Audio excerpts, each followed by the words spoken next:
அகம் அறிவோமா குழுவினருக்கு கோவிந்தராஜ் சுப்பிரமணியின் அன்பான வணக்கங்கள். முந்தைய பதிவில் வாஸ்து என்பதை பற்றி மேலோட்டமாக பார்த்தோம்.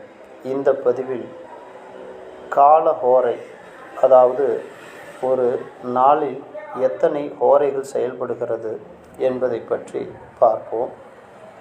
அந்த ஹோரை காலங்களில் என்னென்ன விஷயங்கள் செய்யலாம் என்பதை பற்றியும் பார்ப்போம். ஜோதிடத்தில் 9 கிரகங்கள் உண்டு.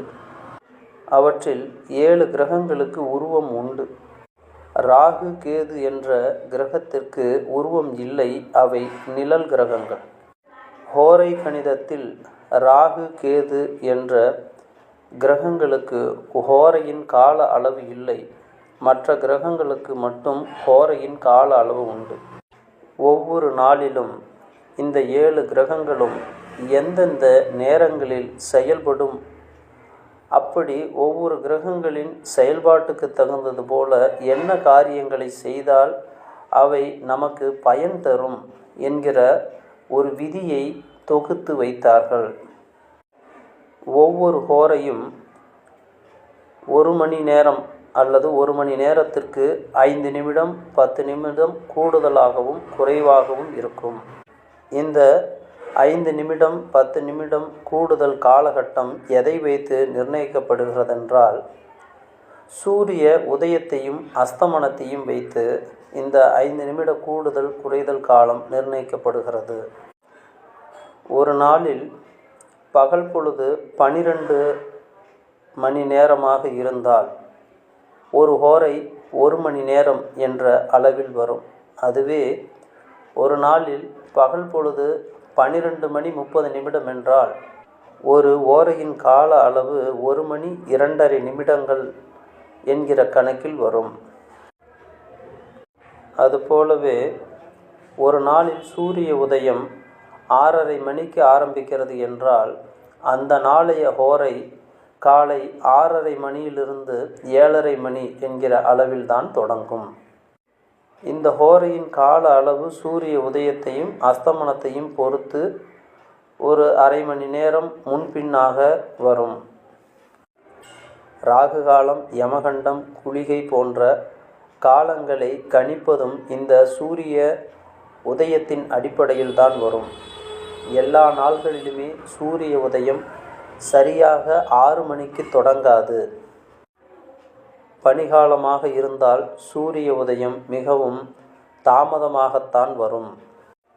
அதுவே சித்திரை, வைகாசி போன்ற காலங்களில் சூரிய உதயம் 6 மணிக்கு முன்னதாக 5:40 5:35 போன்ற நேரத்துக்கு கூட உதயமாகும். அப்படி சூரியன் உதயமாகக்கூடிய கால அளவிலிருந்து அன்றைய நாளின் ஹோரை ஆரம்பிக்கும். தோராயமாக ஒரு ஹோரை என்பது 1 மணி நேர அளவை கொண்டது.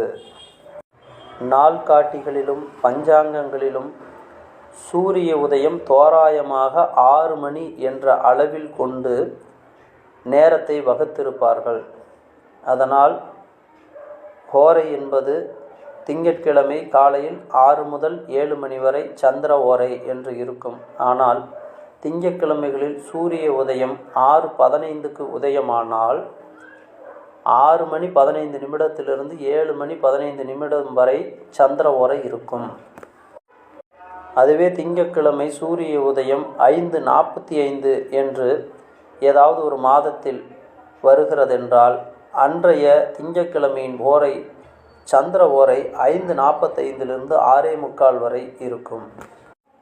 இந்த கால அளவு தெரிந்து கொண்டால் நாம் ஒரு விஷயத்தை அணுகுவதற்கும் நாம் எந்த ஹோரையில் என்ன செயல் செய்கிறோம் என்பதை நிர்மாணிப்பதற்கும் நமக்கு உதவியாக இருக்கும். நாம் நினைவில் கொள்ள வேண்டிய விஷயம் என்னவென்றால், எல்லா நாளும் சூரிய உதயம் என்பது சரியாக 6 மணிக்கு உதயமாகாது, முன்பின் உதயமாகலாம்.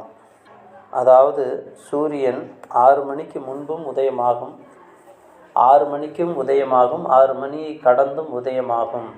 பனிகாலங்களில் 6:45 மணிக்கெல்லாம் சூரியன் உதயமாகும்.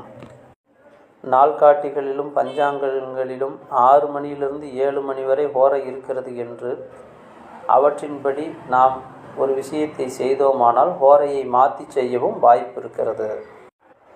ஒவ்வொரு நாளிலும் அந்த கிழமைக்கான கிரகத்தின் ஓரையே முதலில் ஆரம்பமாகும். ஞாயிற்றுக்கிழமை என்றால் முதலில் சூரிய உதயத்தில் ஆரம்பமாகக்கூடிய ஹோரை சூரிய ஓரை. திங்கட்கிழமை என்றால் முதலில் உதயமாகக்கூடிய ஓரை சந்திர ஓரை.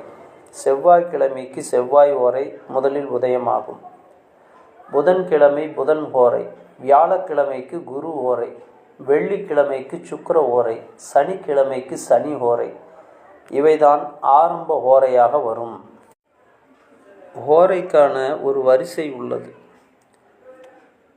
முதலில் சூரிய ஓரை, அடுத்தது சுக்கிர ஓரை, அடுத்தது புதன் ஓரை, அதன்பின் சந்திர ஓரை, சனி ஓரை, குரு ஓரை, செவ்வாய் ஓரை என 7 ஓரைகள் வரிசையாக வரும். எந்த ஓரை தொடங்கினாலும் அதற்கு அடுத்த ஓரை அதிலிருந்து அப்படியே ஒரு சுற்று ஆரம்பிக்கும். திங்கட்கிழமை என்றால் சந்திர ஓரை தொடங்கும். அதன் பின்பு சனி ஓரை, அதன் பின்பு குரு ஓரை, அதன் பின்பு செவ்வாய் ஓரை, சூரிய ஓரை, சுக்கிர ஓரை, புதன் ஓரை, மீண்டும் சந்திர ஓரை தொடங்கும்.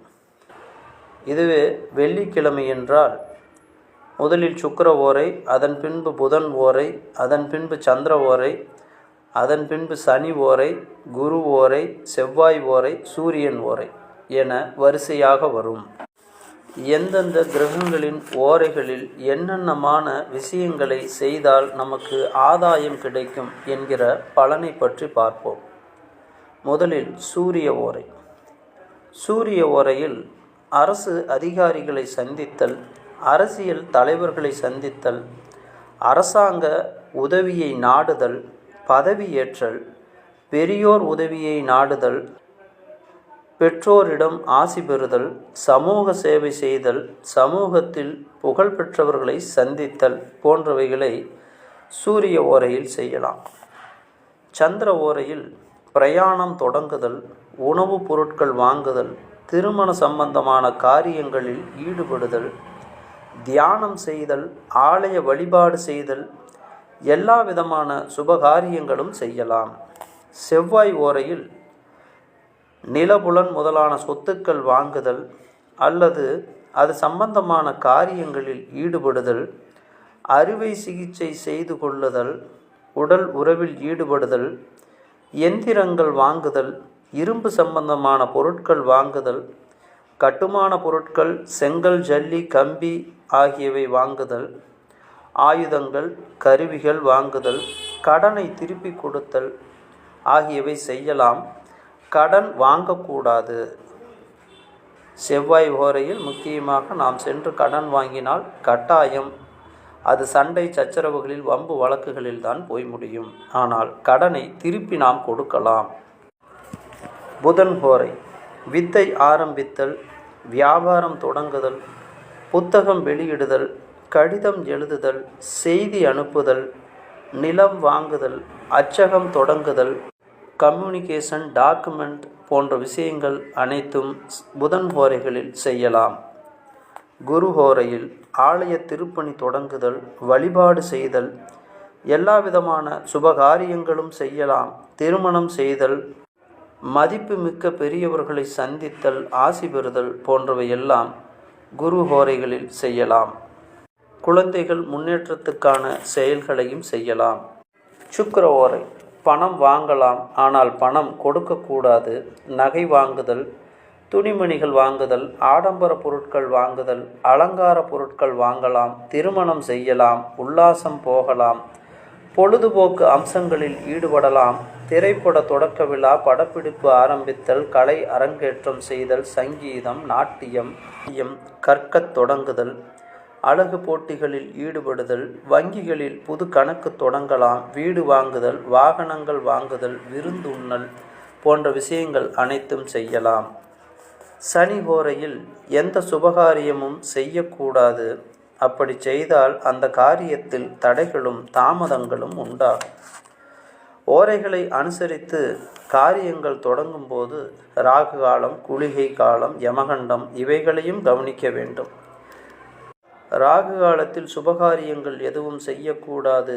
குளிகை, யமகண்ட காலங்களில் அசுபகாரியங்கள் எதுவும் செய்யக்கூடாது.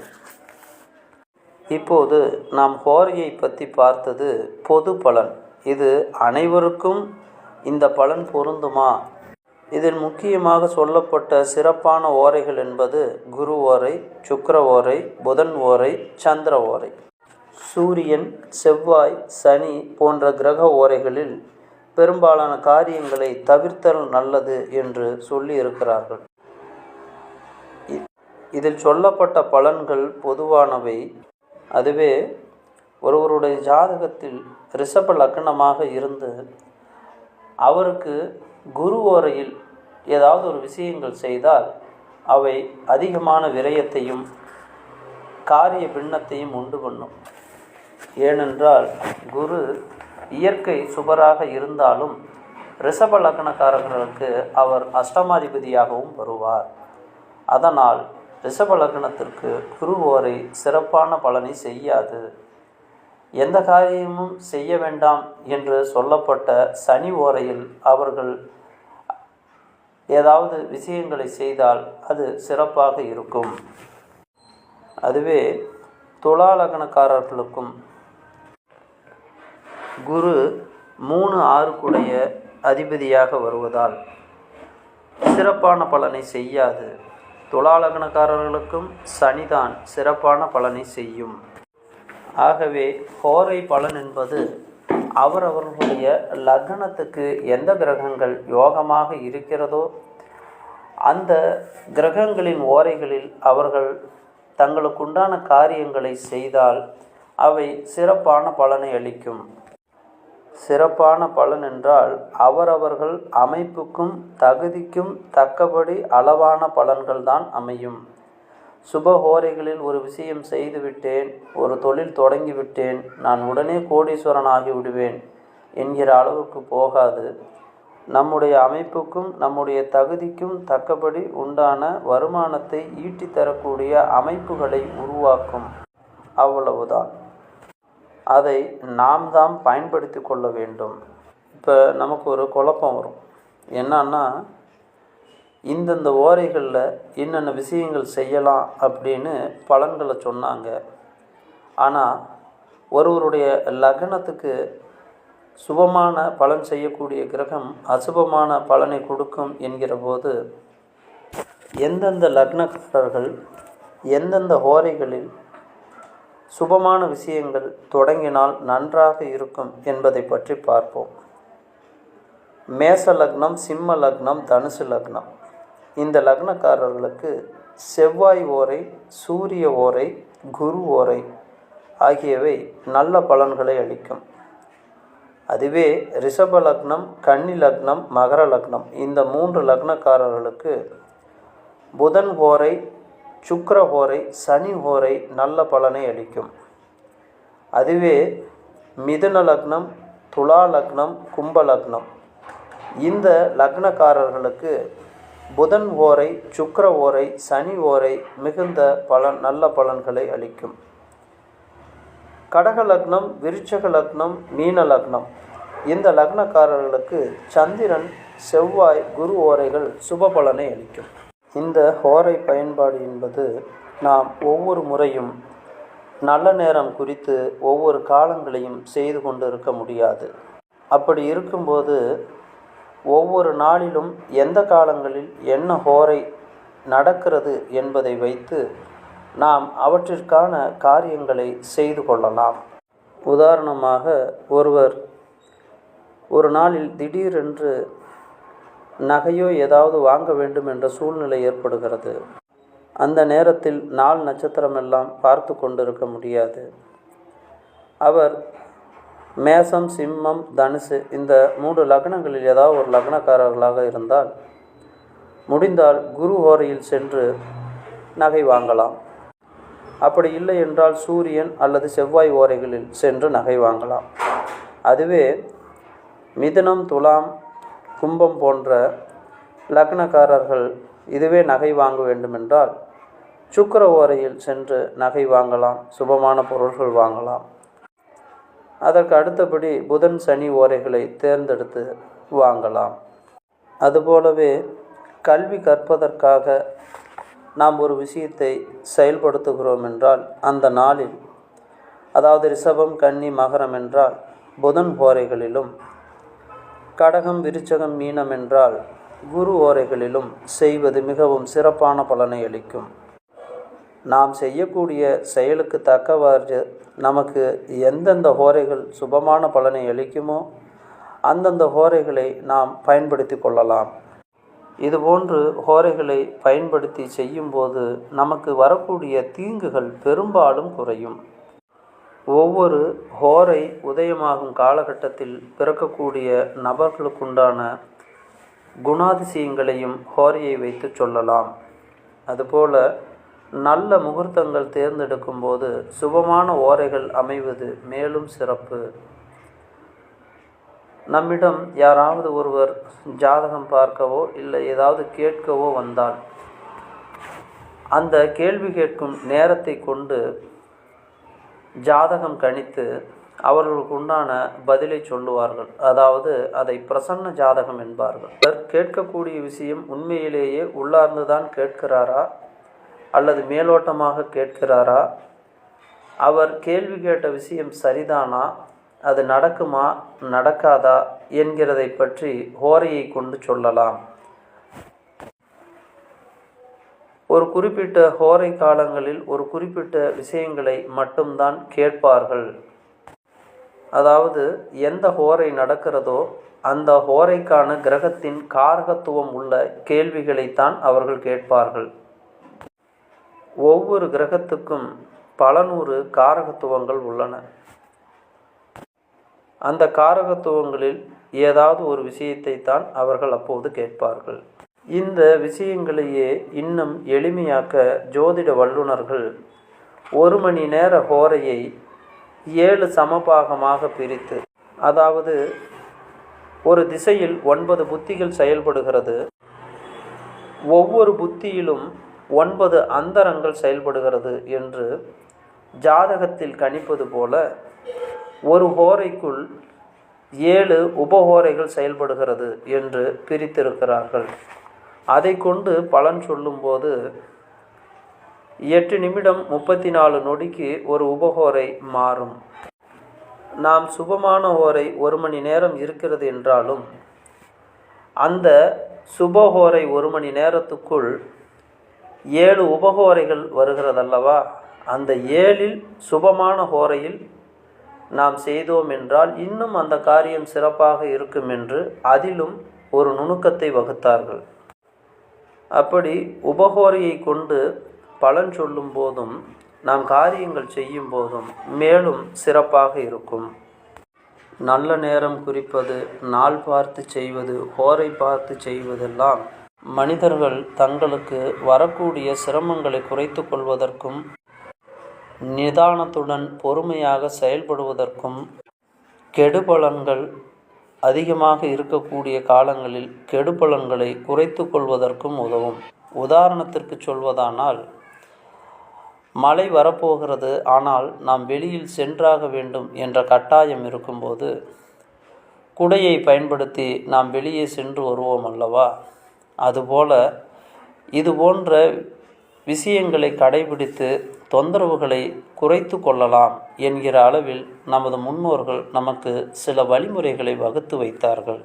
இந்த விஷயங்களை செய்வதால் மட்டுமே ஒருவர் 100% வெற்றியடைய முடியாது. இவற்றை ஒரு படிக்கல்லாக பயன்படுத்தி அடுத்த படியை நோக்கி நகரலாம். இந்த ஹோரை பற்றின பதிவை கேட்பவர்கள் இதில் ஏதேனும் கேள்வி இருந்தால் கொஞ்சம் சிந்திப்போமா பதிவில் அதற்கான கேள்வியை பதிவிடவும்.